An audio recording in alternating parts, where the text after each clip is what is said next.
La zone de libre-échange d'Afrique continentale s'est ouverte l'an dernier sur fond d'optimisme en raison des retombées dont pourrait bénéficier le continent, mais l'accord relatif au marché commun africain fait toujours l'objet de négociations. Il devrait rendre possible la connexion des 54 États africains pour assouplir les échanges commerciaux et la libre circulation des biens, des services et des personnes dans la région.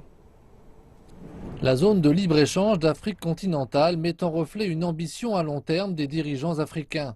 C'est en Égypte qu'a eu lieu la signature de la doctrine pouvant aboutir à l'unification en 2015 des trois blocs économiques du continent africain.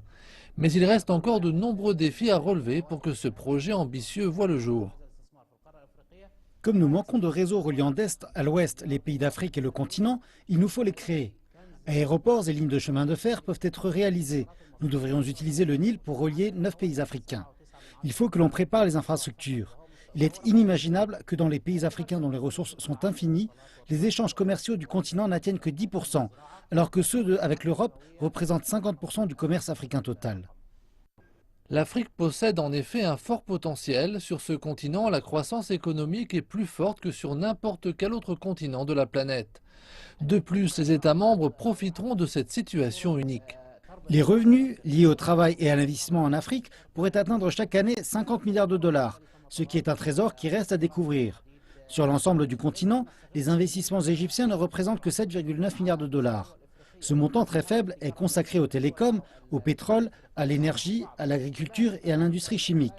Par exemple, si notre secteur privé investissait dans l'agriculture en Afrique, et en particulier au Soudan, en Éthiopie ou au Soudan du Sud, et en prenant en compte les conditions de travail en Afrique, les retombées seraient énormes. Les chefs d'État africains, tout comme les acteurs de l'industrie, se retrouveront ce week-end en Égypte. Ensemble, ils travailleront à encourager le commerce et l'investissement intra-africain dans plusieurs secteurs, parmi lesquels l'énergie, les télécommunications et l'agriculture.